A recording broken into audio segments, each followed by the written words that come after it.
So I'm going to invite all of those listening and all of those watching. If you feel groovy about doing this, join us in a moment of just maybe closing your eyes, bringing attention to your breath. Notice without observation where it's going in your body. And usually I like to start with orienting ourselves on the outside, but today we're going to start with orienting ourselves on the inside. And you can peek your eyes open if you need to and look around. Remind yourself that you're in a safe space. This isn't something to be doing while you're driving, by the way, but you can pull over and join us. So, with our eyes closed, we've kind of depleted the sense of what's around us. So, we want to know that we're safe. And we're going to turn that attention inward for just a moment. First, noticing how our breath is coming in and out of our body. Is it coming with ease? Are we feeling a little stuffy? How's it going down the throat? What condition is the throat in? Are we noticing some scratchy? Are we noticing some coating or some phlegm? Or does it feel nice and clear? And then let's go down to our upper chest. Notice our shoulders. Where are your shoulders? Are they feeling up towards your ears? Is your back tight? Just being really aware. You don't have to change anything if you don't want to. Just having the awareness of what you're feeling, what sensations are happening inside the body. Where are you tensed? Where are you not? Where do you maybe feel heat or cold, rough or smooth, slimy or congested? Just noticing the breath as it moves in and out of the body. In your chest, notice your back, your rib cage, your lower back. How does it feel? Notice your hips, your belly. Just notice all the things that are kind of going on within you. Notice if you see any color or texture, if something feels sticky or if it's moving. Just bringing awareness to what's going on inside.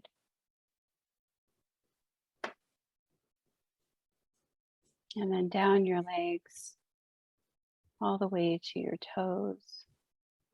Just noticing how your muscles are feeling. Then bringing awareness back to that breath again. Noticing how it's moving through your body. Is it coming to your chest?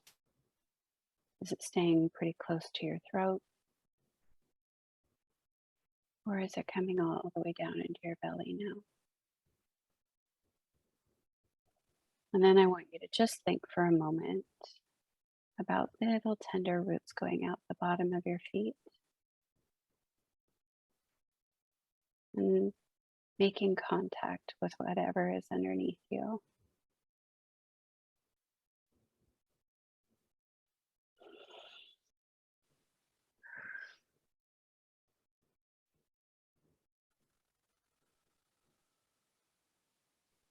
I could stay here for hours, but I know that that would make for a very long podcast. So welcome back to the outside world.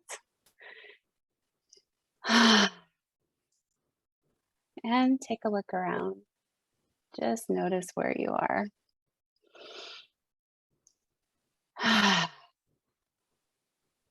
We're talking about presence today. Yeah. And I love how I love to play with words. Like forgiveness is forgiving. intimacy is into me, I see, and presence. To me, it's like one of the greatest gifts we can give ourselves as well as others. And so I'm super curious, where are you noticing awareness coming up either in your body or in your environment? I think one of the things that I've really tried to do over the last year for sure, because I lived in this state of like busyness, we call it survival, right? But what does that really mean? It's like, to me, it felt like rushing from every single minute was spoken for of every single day, always being worried about something, you know, being physically in a place, but already like, hours down the road in my mind. And so really over the last year of taking the year off is really working on presence, because that is a muscle that I have not cultivated. And, I often find myself drifting, right? And then coming back to, but one of the things really is for me lately is fully present, not just with myself, but with others. Hmm. In a world where we commend multitasking, which is, I was queen of multitasking, right? Yep. Really letting go of that title and like one thing gets my attention, and that's it. And those are has been a little bit, difficult to break, right? I notice where I find myself back in, maybe I'm texting you and Jason's like starting a conversation with me, or I'm just going to message about this, or, I notice that like, but really being present with my family, with people that, with you or people that I'm with, um, and not just with and even with myself, sometimes I will just go on a run, or I do when I lift weights, I like to work out with music, but sometimes the run now has like, how is my breath? Where is my breath coming from? Is it coming from my nose and out my mouth, or is it all out my mouth, in my mouth, out my mouth? Like where am I sucking air? Like what's happening here? But if we have lots of distractions or we have lots of things going on, we don't have the space to actually see, notice, even think about that. So presence, for me, what I'm really noticing is from a parent standpoint of not having to fix anything when Grayson comes to me with some of her fears, even yesterday with the snorkeling, there was a time where with a surf, maybe several weeks ago, she'd kind of gotten near some rocks. And so that was an event for her that was really scary, and being present for that. And then noticing yesterday when we were snorkeling, same kind of thing. We were over the reef, and then those sensations that came back to her. And so she was scared again. So we got out of the water and we talked about it, and just being present and noticing. We don't have to fix anything, right? We don't have to tell them why they shouldn't feel this way, or it's going to be okay, or anything. Like I just held her on the sand and I just listened to her and what she felt. And giving our presence, like you said at the beginning, is like the most precious gift I think that we can give ourselves and we can give others, because one, it's probably not offered very often. Hmm. Like how does it feel on the receiving end when someone is so in tuned to what you're saying to them, and they are, receiving what you're saying? They're either contemplating it or responding back. Like the gift of presence is, I just think it's such an amazing gift. And so as a parent, learning or realizing that that's really all our children want is just presence, right? Yeah. And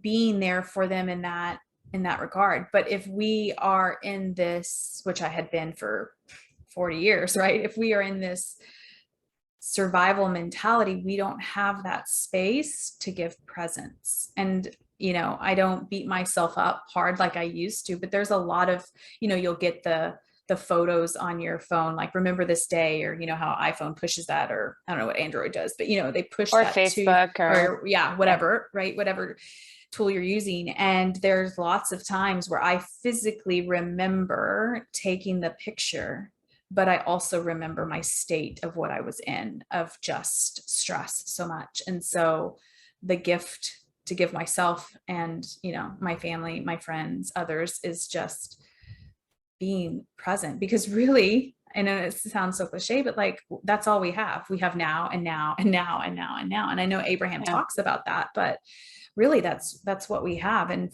for me, I've lived in the future the majority of my life, which robbed is a very strong word, but really have taken away a lot of my presence. But isn't that also a gift, and that it's given you a different perspective? For sure. Um, we talk about Abraham.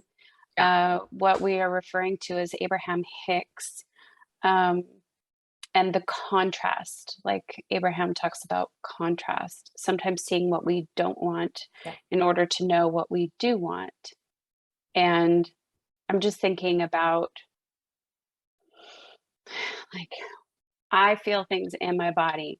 As soon as you started talking about the picture reminders coming up and physically remembering the picture, and like I felt all of the kind of weird sensation in my body of, oh my gosh, I've had these experiences too where I thought, I don't even remember that moment, or I don't even, like, I wasn't fully present. I was just snapping the picture. And yeah, um, just seeing that is such a gift. Noticing how we want to oftentimes just like dismiss certain things. Like when our kids are upset, we want to fix it. We want to immediately change the problem because we're looking at them thinking they're upset or sad or something is wrong. But really what we're feeling is our own distress. It's our Yes. own discomfort. So I noticed that when you were talking about the pictures, and I was like, "Ooh, I feel this in my body because I can relate to that." And You, how, I'm a huge picture taker. Like I love all the pictures, all the yep, things, right? Because, and the flip side of that is, right, like I have 20,000 pictures, right, over the last 10 years that, every time, like sometimes we'll just sit down and we'll watch kind of a little, like I'll play a little, I don't know what you want to call it, video or whatever, maybe that I've created, and it's nice to have, right? Because we can go back and in a moment you can remember, my husband Jason is always like, you always remember everything, like you have like a photographic memory, but like I remember where we were, what we were talking about, all those things, right? So there's that I love to have. And also lately, like sometimes, yes, I might want to take a picture, but what I want to do first is just soak it in and just mhm, be with it, right? And I was noticing yesterday, we stopped on the way back from the beach and, on the North Shore over there by Mama's Fish House, and the sun was setting, and just getting out and just watching the sun for a moment before you snap a picture, right? Like, so taking that in for ourselves before you just, here, let me take a picture so I can remember it. And also yeah, realizing and thinking about, like, even sometimes when you take pictures, the depth or the what you envision or what you see, the picture doesn't do it the justice. You know what I mean? Like it's yeah. such a different um Because the picture is just one element. It's a visual snapshot, but it doesn't embody the sense, the breeze, the sounds that yeah. you're taking in, all of those things. So we talk about a photographic memory. All of us essentially have Yes. a um, photographic memory, and that our bodies remember everything. Yeah. They take in all the data. And I think also too with presence, one of the things I've really been practicing is how many of my senses can I use in this moment, right? Like sometimes we need a little bit of help, to like, it's like, okay, presence, like what does that look like, right? But there's this plumeria tree, and I'm like, how many of my senses can I engage when I look and smell at this plumeria, or I touch this plumeria, and it's just the full sensation. and not just from your mind standpoint, right? It's like embodying, like smelling that in, and feeling what your body feels like as you smell that, like complete presence. So we can't talk about presence. I mean, we totally can, but it behooves us to not only think about presence, but our lack of presence that led up to us finding, like you and I both took a year off. Your year was like no work. My year was only doing the things that lit me up. And when I'm thinking about presence, I'm thinking about all of this, like inside my body, I had no space for presence initially.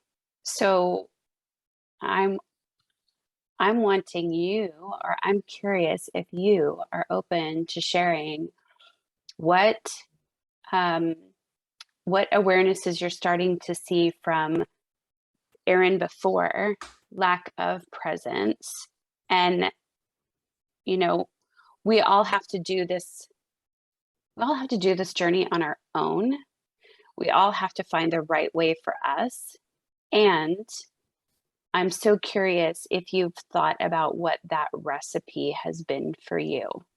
Well, if Like, you're starting at where it starts at, right? Like you talked about this earlier today, is like Irene Lyons, right? Like the bracing, when she mhm, talks about trauma, if you talk about where I was in my body all the time, it was tense. It was, I mean, I haven't been a headache person, but like tenseness in my shoulders. I mean, whenever I would get massages, I always had her work on the upper part of my back, right? And that is from like constantly being in that state of stress. Yes, it could be from us sitting a certain way at a computer for 10 or 12 hours, but really it's yeah, like, it's the bracing, it's the always being under this stress response. And I think for me, it was always going back to the future, right? Like worrying about things. And so always being tight and never being able to relax, right? yep, Because if you think about an animal, right? Like they can't be present when they're like running for their lives. It's not present, right? It's just like, get out of here. hmm, And that is how humans are instinct. as well, right? Yeah. Yeah, instinct kicks in. Yeah. Yeah. So, in my body, it felt tense a lot. It also felt, it shows up in different ways for different people, but it's dis-ease in our body. Like, right? We Hmm. think it's disease, but it's dis-ease in our body. It was bronchitis a lot. It Hmm. was yeah, tightness, and Easily injured.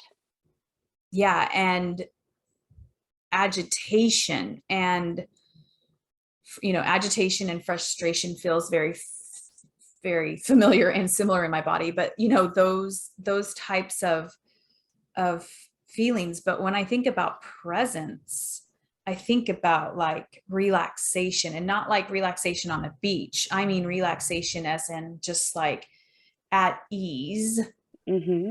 like shoulders are dropped, and muscles are loose, and those types of feelings, no knots in my stomach, just yeah, ease is what Hmm. comes to mind. And my mind, we all have that, some people call it monkey mind, some people call it ego, some people call it the rational mind, like whatever we want to call it. It's there still, but it's not as loud, and it's not as drill sergeant like it used to be.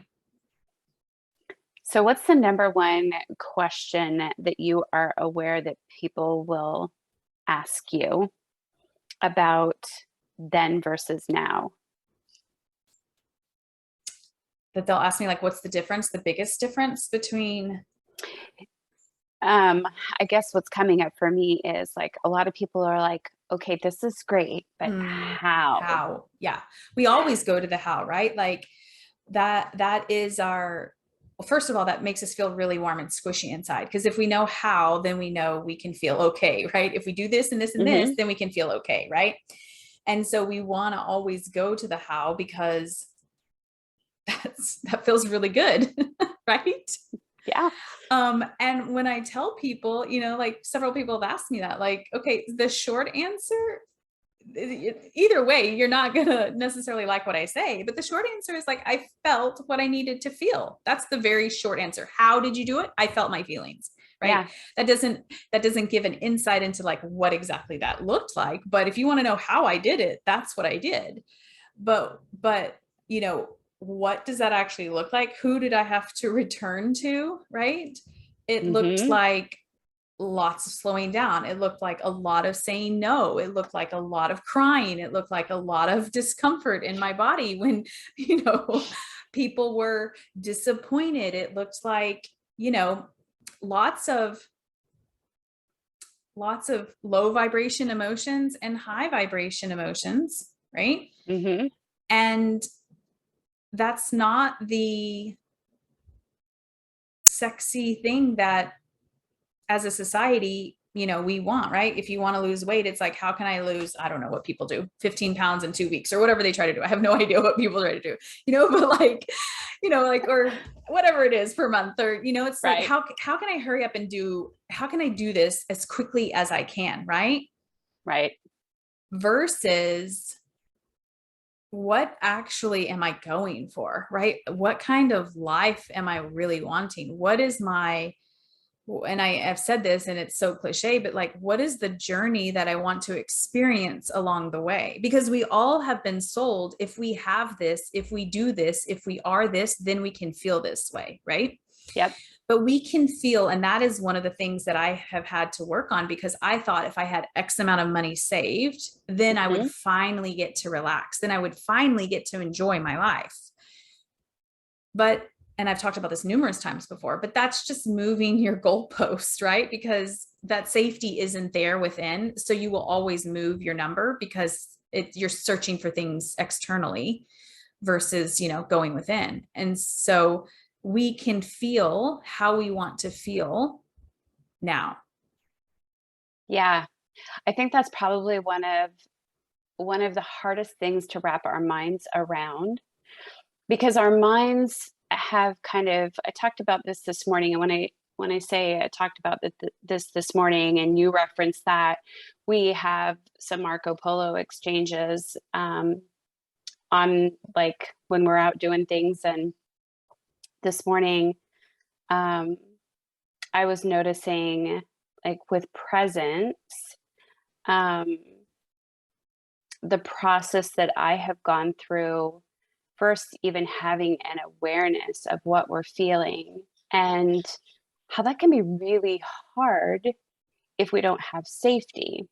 So, And what is describe safety, because sometimes we've talked about it and we assume it, but like, how would you describe safety to listeners or to people that are curious? Like, what do you mean when you say safety? What does that mean? What does that look like? what does safety look like? Safety for me has looked like, so you've had the money thing. Yeah. Um, for me, it's always been my body and my health. So for me, safety looked like if I could just lose enough weight, if my hair looked a certain way, if I was pretty enough, um, I would be like, people would like me. Um, so safety looked to me like, I've got to go on this diet. I've got to exercise, so that I feel like the world can see me and I will be accepted. Yeah.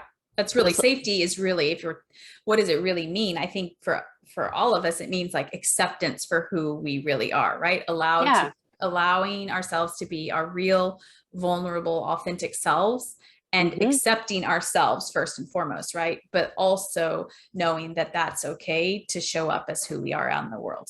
Yeah. There's, um, if you go back, evolution of man, like, we still have all those same genetics and DNA.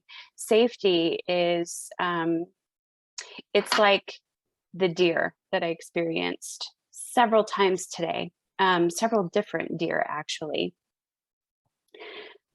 Safety is having that instinct to run when we need to run in order to survive. Safety is also staying with the pack, right? Having that acceptance. And so as humans, for us, we see, whether this is completely conscious or not, we see being accepted, being part of the tribe, part of the community, part of society, part of our family, as, that acceptance equates to safety. So we bend and contort ourselves sometimes. And then there's some of us that are like, screw that. I'll just be off on my own. But we also, like, that's the other extreme. When we're off on our own, we think I just have to I can rely on myself, but then we're separating ourselves from others. And the fact is we need that. So safety seems for some people like I'm just going to remove myself from these people Yeah. because I'm not okay with them. I'm better off just relying on myself. And then sometimes safety looks like the acceptance part of it. But either of those pieces, if they come from a place of fear, if they come from a place of, well, I'm just going to push you away because, like, I can't trust you. I can't rely on you. I'm just going to rely on me. Yeah. There's fear behind that, right? Like I'm better off on my own. I'm going to save myself by disconnecting. Fear, aka pain. Like ultimately, our two emotions boil down to like love and fear, right? But pain can show up as fear, right? Because that was me, right? I had several experiences where that wasn't safe to show my true self. And so just push everybody away. So the fear of that someone could hurt me again, I'll just do it on my own. Yeah. Were you aware in the beginning that it was a fear, or did it just feel like I probably was you? aware that it was a pain. Yeah. A pain, right? You are who you are isn't good enough. Not true, but this is what your brain, right, tells you. Who you are isn't good enough. Look what that did to you. So it's just best you play ball by yourself. Yeah. So this whole idea of having safety oftentimes is, of course, it's an adaptive behavior that we have in order to survive. And sometimes that has us like needing people, and other times it has us rejecting people. It's coming from that same space. Um, and without some safety, it makes it very challenging to be present, and especially to turn that presence inward. Um, in talking to someone very close to me recently, we were talking about trying to be different and to go through some experiences that were very similar in nature that had happened years before, versus like they're putting themselves in that situation again, but wanting to be different. And so we were talking about discomfort. And I'm like, there's two different kinds of discomfort. There's discomfort in feeling differently, in feeling emotions that we may not have practiced before. And then there's discomfort that is, we're not listening, we're not present with what our bodies are trying to tell us. And then you bring the mind into it, and our minds, we have for many of us, the mind has been completely hijacked by our need to be safe, and it has run amok, right? You reference like the monkey mind or the ego brain, and it's essentially it's our brain without any sort of resource that it wants to go to that. And so it's trying to explain the difference between discomfort as a warning mechanism and Mhm. discomfort as a, you know what, practicing vulnerability, practicing connection is really hard, especially if we don't have some safety. And safety really comes with, I think, a deep presence within us. Mhm. So for you, what did it look like? Now you know what presence feels like in your body. Well, let's start at the back. What did it not look like? What did presence not? Was it similar to mine? Yes. Um, it was always, I always had something to do. In fact, I remember when I very first started doing coach training and trauma training, I was very much interested in the trauma training because I knew that I had had quite a bit in my life. And I remember pretty much like the first 3 to 6 months I was being coached and in training, I was always talking about my damn calendar. I was so busy. I had so many things on my calendar, but they were all like super important. In my mind, they were all critical. So for me, non presence was like, what's coming up? What do I need to be prepared for? What do I need to plan for? I have to have everything in order, like trying to create order out here. Um, Needing things to go a certain way and then being completely fuckered when it didn't. Yeah. Um, It's like the false sense of control, right? If we can control all the things, which is totally an illusion, because what mhm. are we trying to do? We're trying to either avoid a feeling or go for a feeling, whatever it might be, right? So we're trying to avoid what? If you have all of that mess up, what are you trying to avoid feeling? I'm avoiding feeling rejected, abandoned, worthless, like all the basic things. Like we want to feel worthy, we want to feel Yeah. valuable, we want to feel lovable. And I had very much believed that if I couldn't do all of these things, Yeah. that I was going to fail at worthiness, I was going to fail at lovability, I was going to fail at all of these things. And so my life was based in doing. I had serious doingness disease, if you could call it a disease, We right? should call it that. It is a disease. It's the doingness disease.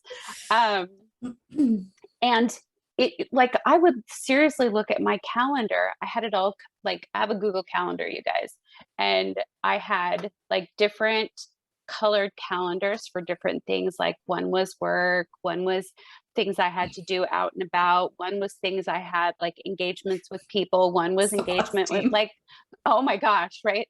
And I would look at my calendar, and David's like, my husband, he would sometimes go play in the calendar game, and I'm like, it's not a game.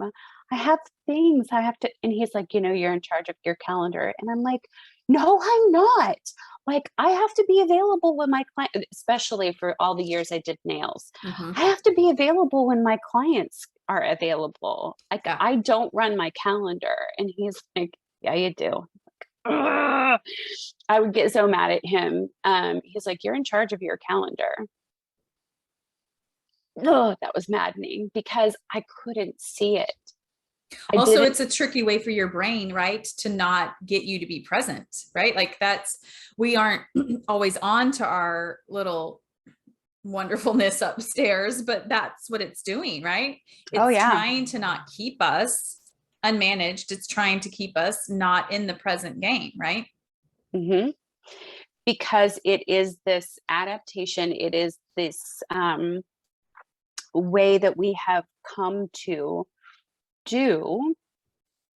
And what we don't realize is our brains are just trying to keep us safe. Yep.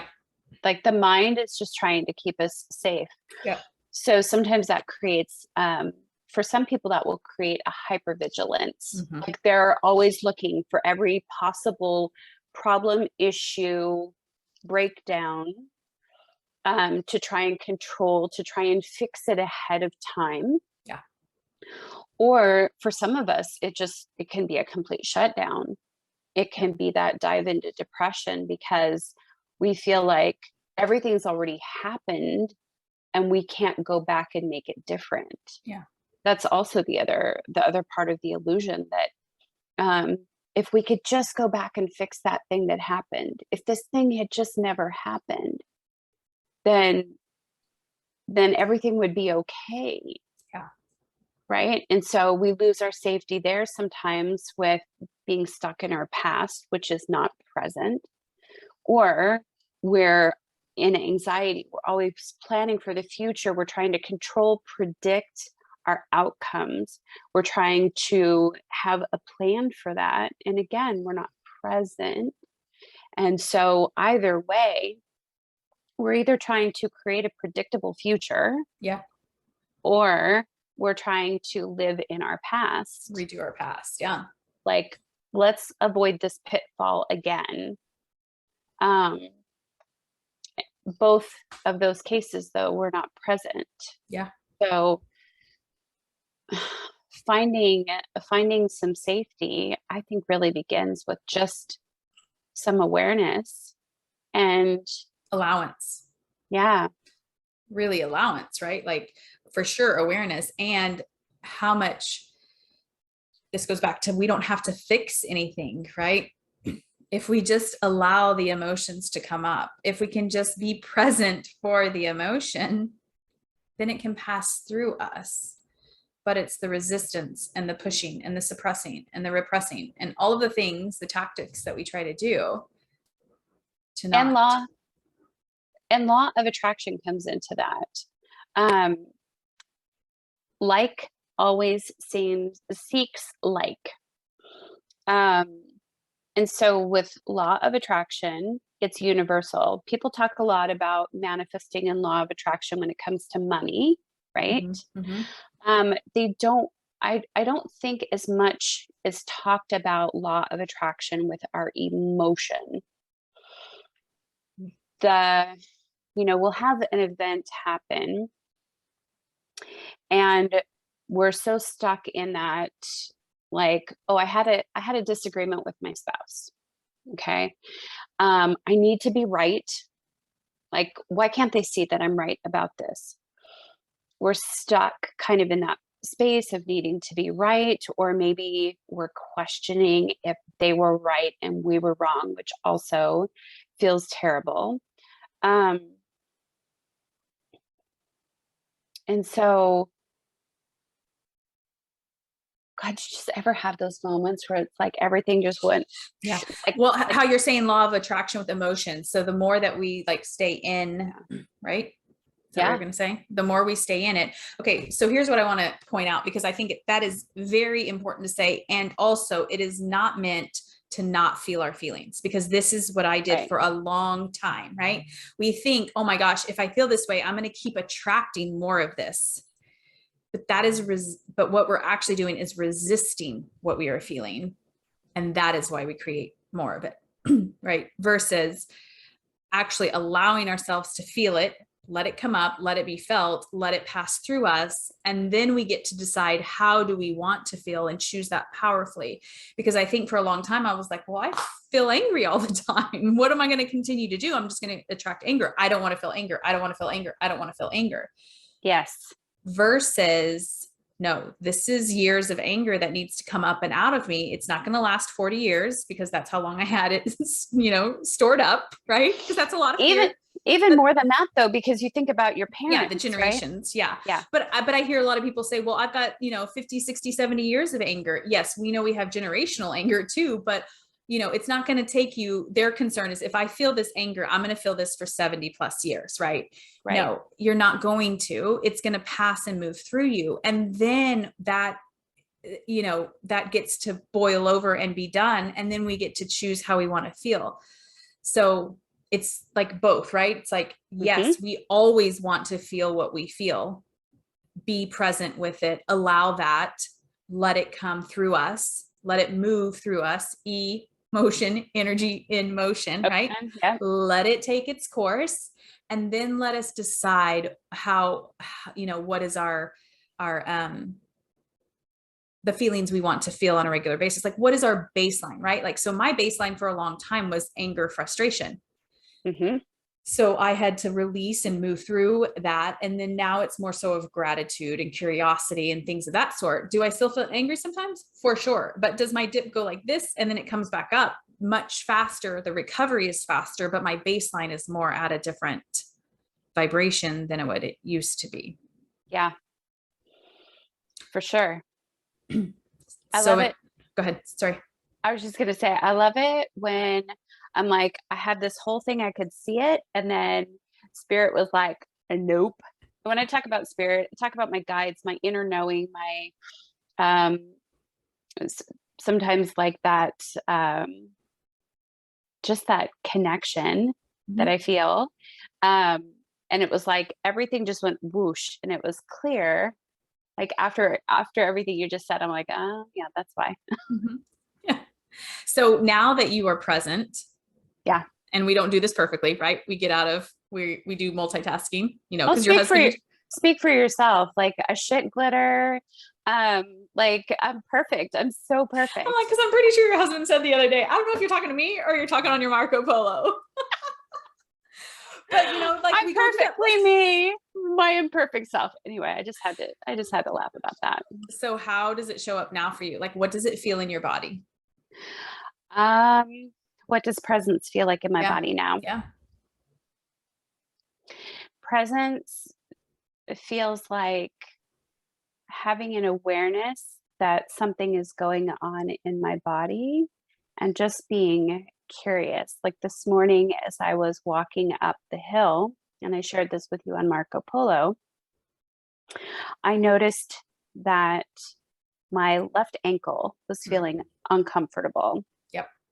And my past self would have said, what's going on?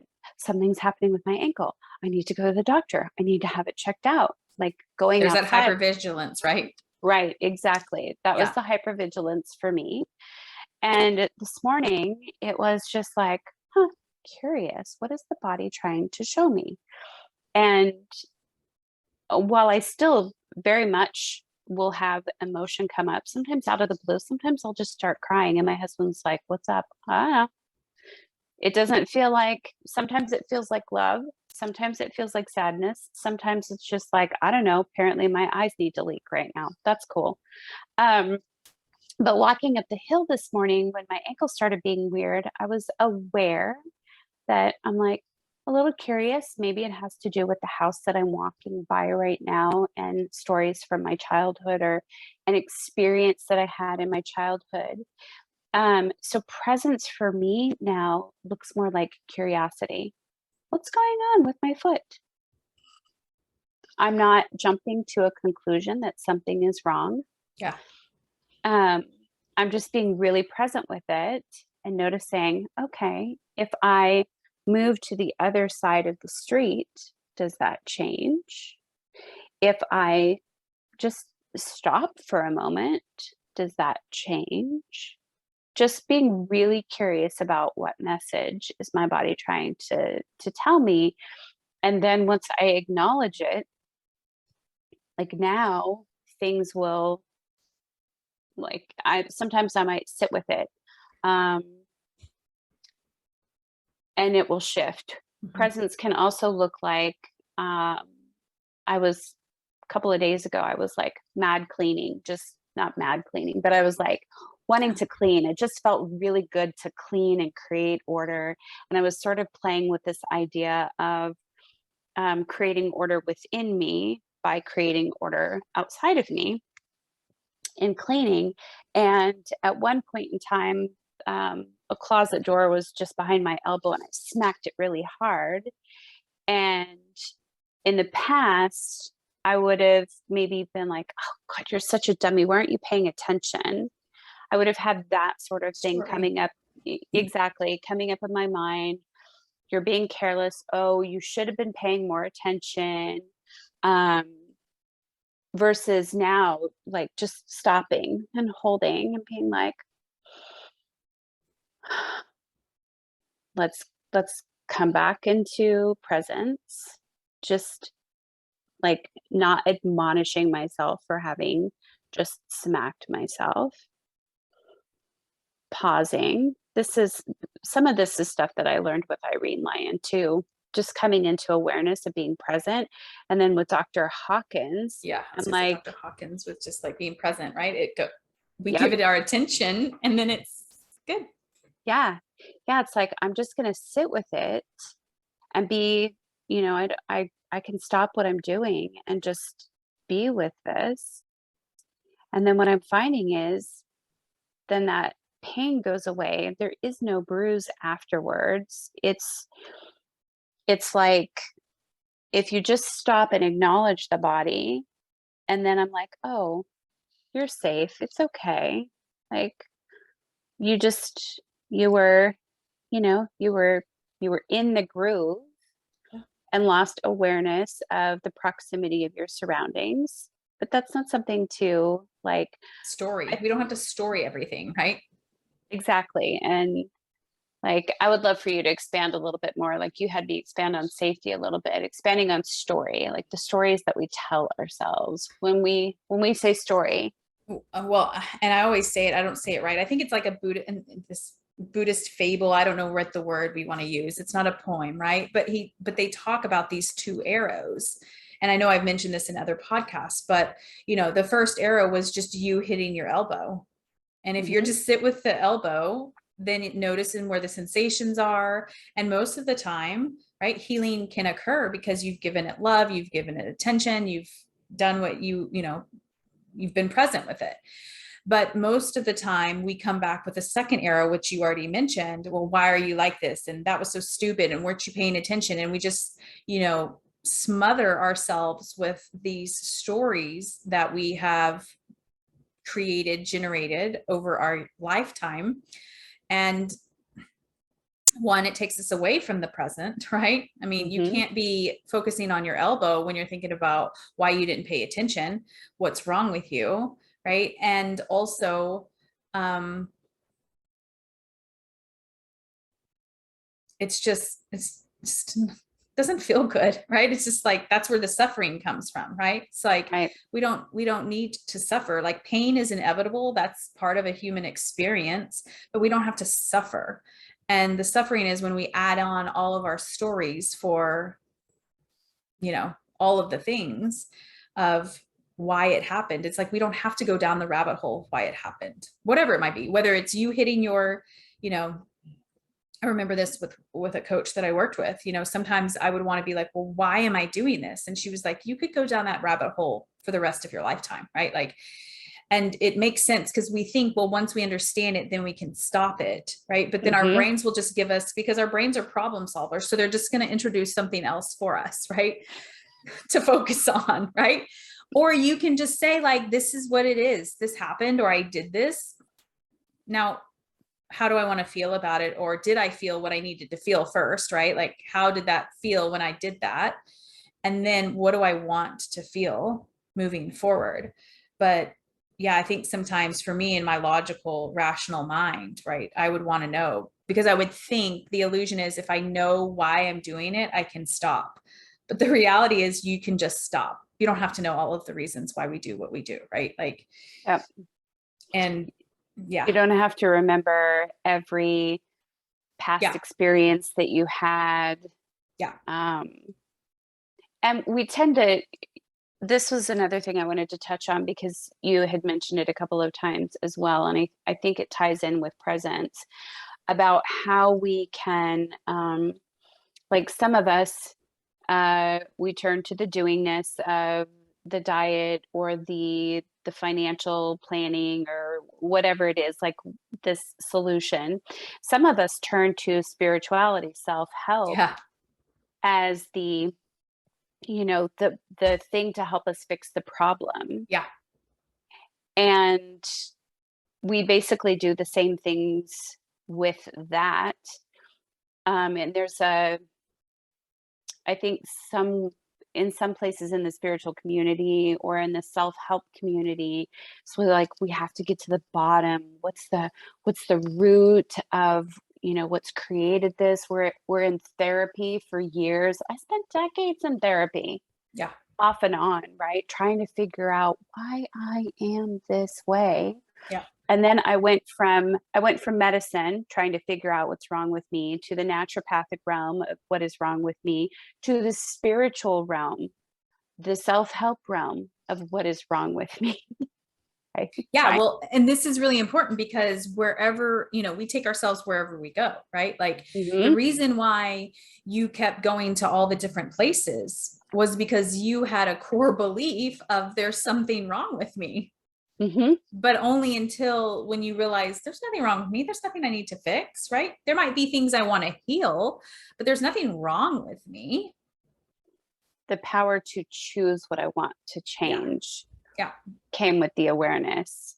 But I haven't had to remember every past Yeah. event. Now, while saying that, like we don't have to remember our past events, but oftentimes what Mm-hmm. inevitably ends up happening is we'll have memories pop up. Um, I know you've said this in the past before about parts of your childhood that you don't Mm-hmm. remember. Mm-hmm. I had a lot of my past that I did not remember until I started. Um, like the more I looked inward, the Mm-hmm. more I became present with myself, started having these awarenesses, the more memories would sometimes pop up. And I'd be Yeah. like, oh, okay. Yeah. Sometimes they made sense, sometimes they didn't. Eventually, most of them that surfaced, I'm like, oh, yeah, I get it. Like I was talking today about having injured myself on the uneven parallel bars as a kid. I love gymnastics. I love flinging myself through the air and flying and feeling that tickle in my stomach and um, being such a monkey on the monkey bars. Mm-hmm. Um, I had forgotten about having broken my arm, Yeah. and more specifically about the leotard that I had that I forbade my mom to cut off of my body, Mm-hmm. because this went back with that story of like what makes me cute, what makes me like look good on the uneven parallel bars. It was like a perfect fit. Mm-hmm. And I didn't want to let that go, but I had completely forgotten about that until this morning um, when I was pondering getting the silks set up and getting the yoga trapeze set up, and then having my ankle be weird for a minute, and then also noticing, like we've been talking about hips and being rooted, and just noticing walking up and down the hill where my mind at times has wanted to story, girl, you remember how old you are, and Mm-hmm. like this activity is hard on the body, Yeah. um which also takes us out of presence, right? Because this is the past story we've started to tell as a society. Yeah.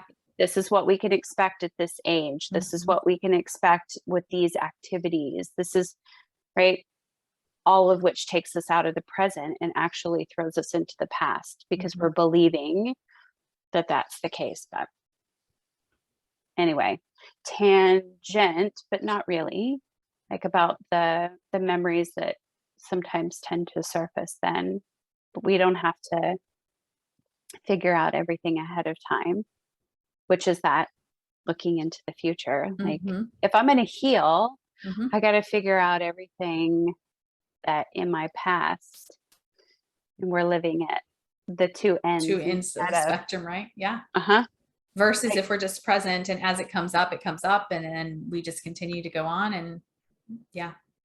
yeah, so good. Anything else you want to say? um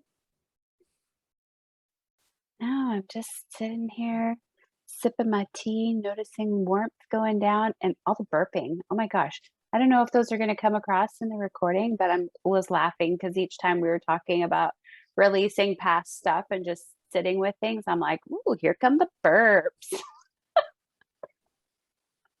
But even something as simple as eating, how many times do we read a magazine? Do we look on our phones? Are we doing something else while we're eating, right? Versus nourishing and thinking about like how good this food tastes, or, you know, here we go back to our five senses, right? And like it coming down into our, you know, mouth, esophagus, into our stomach, and just all of the things of, there's such magic in just presence, Yeah, but we've almost become a society who that's not good enough anymore. It's like more and do and constantly be upping, right, our game, versus just being so grateful for our present. yeah. So on that note, On until next that note, time. until next time. Okay.